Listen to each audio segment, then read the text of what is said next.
I sold over 100,000 copies of my self-published book, and when people hear that number, I think they assume one of two things. Either I already had this massive audience, or I wrote the book, put it on Amazon, and somehow it just took off. Neither of those things actually happened. There were very specific things that I did that helped this book grow. Some of them I knew going into this, and honestly, some of them I figured out as I went. So in this video, I am walking you through all 5 of them.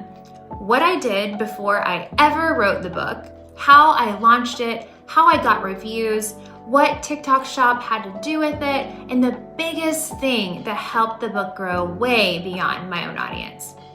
Because if you are sitting there with a book idea, or maybe you've already published a book and you're wondering why nobody is finding it, by the end of this video, you are going to know exactly what to do first. Before we get into it, make sure that you like this video and subscribe, because every week I am helping Christian writers learn how to write, publish, and get their nonfiction books into the hands of the people who need them. Hit the bell too, because I don't want you to miss any video where I break each of these steps down.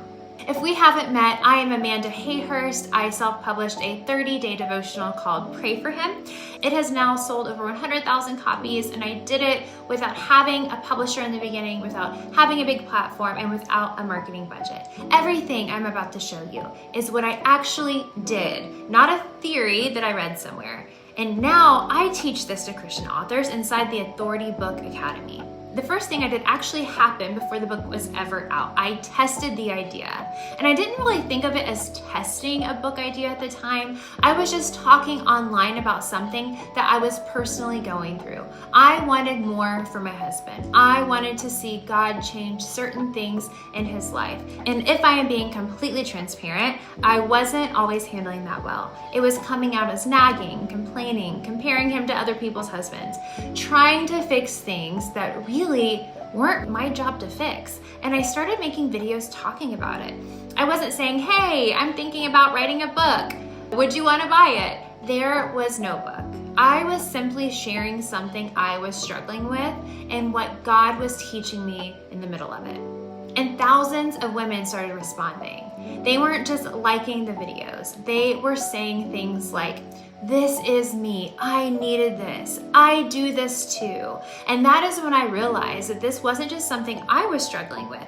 There were a lot of women struggling with the exact same thing. And that's something I really want you to understand. You can absolutely feel called to write a book. I believe God gives us a message and stories to share, but you still need to know who you're writing it for and what problem you're helping them with. Those videos helped me figure that out before I spent months writing my book. I wasn't guessing what women needed, they had already told me. Point number 2 is I talked about the problem, not the book. So the next thing I did is I kept talking about the problem instead of constantly talking about the book. And this is something that I see a lot of authors miss all the time, because once we have a book, suddenly every post becomes, my book is available, here's my book, buy my book. And people eventually tune that out. What worked for me was continually making the same kind of content that I had been making before the book existed. I would start with something I knew she was feeling, maybe something that I had felt too, and then I would share my own experience with it. And then I would give her something helpful, something that God had taught me. Maybe it was a scripture, a prayer, whatever made sense in that video. The book wasn't always the main character. Her problem and the transformation was. And that's still how I think about content today. So before you ask somebody to care about what you created, show them that you care about what they're going through.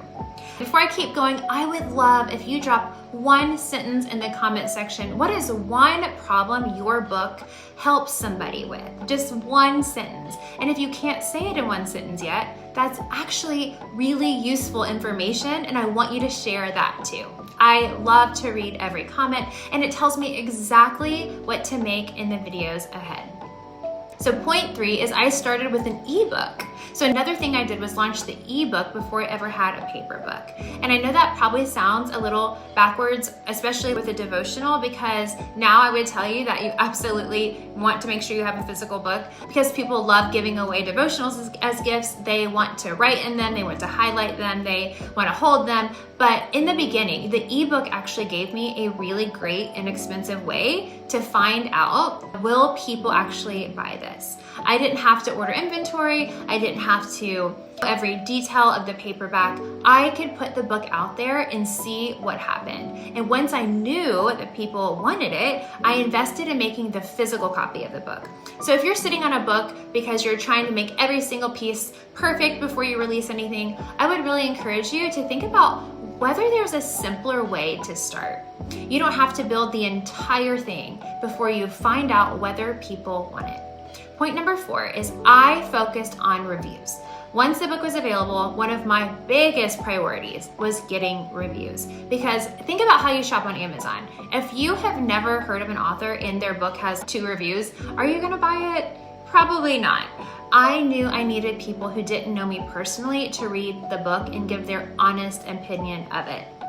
I use platforms like Puppy and Book Bounty, and I'll probably do another video on where I'll go much deeper in both of those, because there are definitely things that you need to understand about how review platforms work and what Amazon does allow. But the important part is that I wasn't paying people to give me 5 stars. These were actually real readers reading the book and leaving an honest review. And yes, that means sometimes you're gonna get a review that you don't love. That's just kind of part of it anyway as a writer. But those reviews started giving strangers a reason to trust the book, because eventually somebody would land on the Amazon page who had never seen one of my videos, had no idea who I was, and the reviews helped answer the question, is this actually worth buying? And even more importantly, it built social proof immediately. Point number 5 is having a TikTok shop and affiliate army. This is where everything changed. And listen, if you are an author and TikTok makes you immediately think, absolutely not. I understand. You do not need to dance, I promise. What TikTok Shop did is it made the book incredibly easy to buy.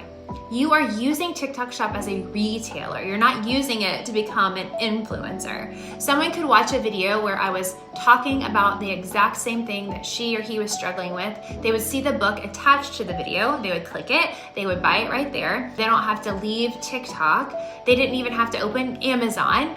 They didn't have to remember my name. They didn't have to search for the book. And every extra step you make somebody take is another opportunity for them to get distracted and not to buy it. And so TikTok Shop removes almost all of those steps. But even that wasn't the biggest thing. The biggest shift came when other people started selling my book on TikTok. So TikTok Shop obviously allows creators to become affiliates to sell products. And so they would get a copy of my book, they would make a video about it, and if somebody bought through their video, they earned a commission. And suddenly, I wasn't the only person talking about Pray for Him anymore. Other people were talking about it. They were showing their favorite pages in the book. They were reading prayers from the book. They were telling their audience how this book was helping them. And their audience already trusted them. And so that was huge, because there's only so much content I can personally make, or that I honestly even want to make. But now there were all of these women introducing the book to audiences I never could have reached on my own. I sent out thousands of affiliate invites, and eventually I got to a point where I literally had an affiliate army talking about Pray for Him. And the best part was that I wasn't paying thousands of dollars for ads. These people earned money when they made a sale. And so when they won, I won too. And I remember waking up one day and there were 400 orders in my TikTok shop. And eventually that turned into thousands of books every single month. And here is where it got really interesting. My Amazon sales started to grow too. And so people were discovering the book through TikTok, but some people still preferred to purchase on Amazon. So they would immediately head to Amazon and they would find it. And then eventually, because people were naturally searching for it on Amazon, Amazon started to do something I could never do on my own. It started putting the book in front of people at the top of the list. And so these people had never heard of me.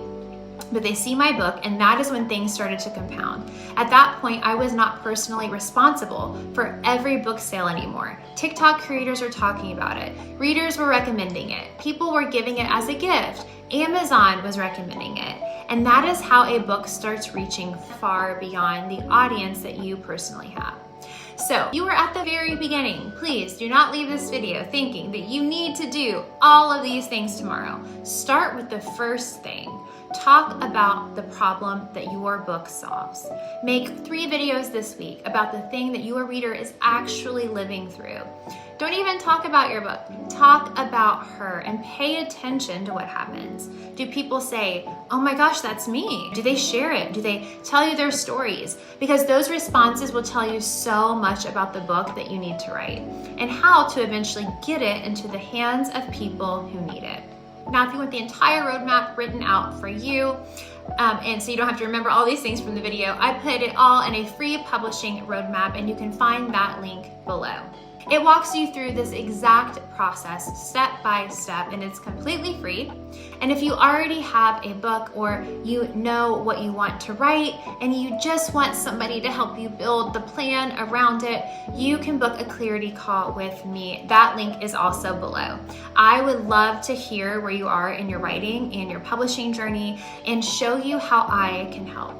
And if this was helpful, hit that like button so more Christian writers can find it, so they can subscribe and they don't miss a video. And if you already have a book out and it just isn't reaching anyone, watch this video, why the book God gave you isn't reaching the people who need it.